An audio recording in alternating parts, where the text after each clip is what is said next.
জয় গুরু। আত্মজ্ঞান সন্ধান চ্যানেলে আপনাদের সবাইকে স্বাগত জানাই। নমস্কার। জয় গুরু। আজকের গল্প ব্যাসদেব ও তার দাস ও ব্রহ্মা বিষ্ণু মহেশ্বর তিন দেবতা ত্রিদেব। আমি যে মন্ত্র উচ্চারণ করি গুরু মন্ত্র, ব্রহ্মা বিষ্ণু মহেশ্বর ত্রিদেবকে প্রণাম জানানোরই মন্ত্র, গুরু মন্ত্র। এদের গুরুই হলেন ত্রিদেব, ব্রহ্মা বিষ্ণু ও মহেশ্বর। ব্যাসদেবের সঙ্গে তার আশ্রমে এক দাস থাকত। ব্যাসদেবের সেই দাস ব্যাসদেবের অনেক দিন তার সেবা করছে। সেই দাসের একদিন খুব অসুখ করল। ব্যাসদেব চিন্তিত হয়ে পড়লেন, কি করবেন, কোন চিকিৎসায় রোগ ভালো হবে কিছুই তিনি বুঝে উঠতে পারলেন না। অনেক রকম ওষুধপত্র রোগীকে দেওয়া হলো, কিন্তু তাতেও কোনো ফল লাভ হলো না। দেখে তিনি সেই দাসকে সঙ্গে করে নিয়ে ব্রহ্মার কাছে গেলেন। ব্যাসদেব ব্রহ্মাকে বললেন, আমার এই দাসের বড় অসুখ, আপনি দয়া করে একে ভালো করে দিন। ব্রহ্মা বললেন, দেখো ভাই, একে ভালো করবার সামর্থ্য তো আমার নেই। আমি জীবকে সৃষ্টি করি, জীবকে পালন করেন বিষ্ণু। তুমি একবার বিষ্ণুর কাছে গিয়ে দেখো তিনি কোনো উপায় করতে পারেন কি না। ব্যাসদেব তখন ব্রহ্মাকে অনুরোধ করলেন, আপনিও তবে চলুন না আমাদের সঙ্গে। ব্রহ্মা রাজি হয়ে বললেন, বেশ তো, চলো আমিও যাই। তখন তিনজন বিষ্ণুর কাছে গিয়ে উপস্থিত হলেন। ব্যাসদেব বিষ্ণুকে বললেন, হে বিষ্ণু, আপনি হলেন পালনকর্তা, আপনি আমার এই অসুস্থ দাসকে রক্ষা করুন। বিষ্ণু বললেন, হ্যাঁ, আমি পালনকর্তা বটে, তবে মহেশ্বর হলেন সংহারকর্তা। তুমি তাঁর কাছে যাও, তিনি একে বাঁচাবার কোনো উপায় করে দেবেন। ব্যাস তখন বিষ্ণুকে বললেন, আপনাকেও আমাদের সঙ্গে যেতে হবে, আর দাসের জন্য আপনি একবার মহেশ্বরকে বলে দেখবেন।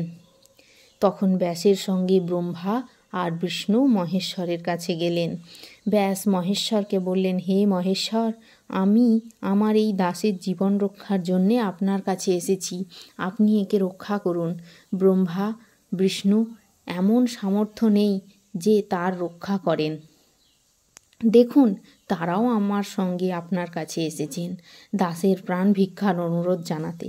ব্যাসদেবের কথা শুনে মহেশ্বর বললেন, আরে তুমি করছো কি? দাসের ভালো করতে গিয়ে তুমি দেখছি তার সর্বনাশ করলে। এর প্রারব্ধে রয়েছে যে ব্রহ্মা বিষ্ণু মহেশ্বর এই তিন দেবতা আর ব্যাস ও তার দাস, এই পাঁচজন একত্র মিলিত হলেই এই দাসের প্রাণ যাবে। তিন দেবতা আর তার দাসকে তুমিই তো জোগাড় যন্ত্র করে একসঙ্গে জুটিয়েছ, আর বলছো ওকে বাঁচাতে হবে। এ কেমন কথা? এই তিন দেবতার এখন একসঙ্গে মিলবার কথা ছিল না। তুমিই উদ্যোগী হয়ে এই যোগটা এনে ঘটালে। তুমি এই যোগটা না ঘটালে তো এর মৃত্যু হতোই না। তুমিই তো তাকে বাঁচাবার চেষ্টাই করছিলে, কিন্তু দেখো তুমিই তার মৃত্যুর কারণ হলে। এখন আর কোনো উপায় নেই, এর ভাগ্যতেই লেখা রয়েছে ব্যাসশ্চ দাসস্য ব্রহ্মা বিষ্ণু মহেশ্বরা। এই পাঁচজন একত্র হলেই দাসের মৃত্যু হবে। এর যা ভবিতব্য তা এখনই ফলবে। প্রারব্ধকে কেউ খণ্ডাতে পারে না। আমরা যাকে নিয়তি বলি সেটাই প্রারব্ধ। নিয়তি আমাদেরই হাতে, এর হাত থেকে কারোর নিষ্কৃতি নেই। এই নিয়তি আমাদের নিজেদের কর্মফলের জেরে যাকে বলা হয় প্রারব্ধ। প্রারব্ধের ভোগ তাই সবাইকে ভুগতে হয়, এমনকি জ্ঞানী যোগী মুনিকেও। প্রারব্ধের ভোগ এড়াতে গিয়ে আমরা ঘটনার চক্রে সেই প্রারব্ধের নির্দিষ্ট ভোগের পথেই প্রশস্ত করে দিই। অজ্ঞাতসারে কর্মচক্র এইভাবেই যা ঘটাবার তা আমাদের দিয়েই ঘটিয়ে নেয়।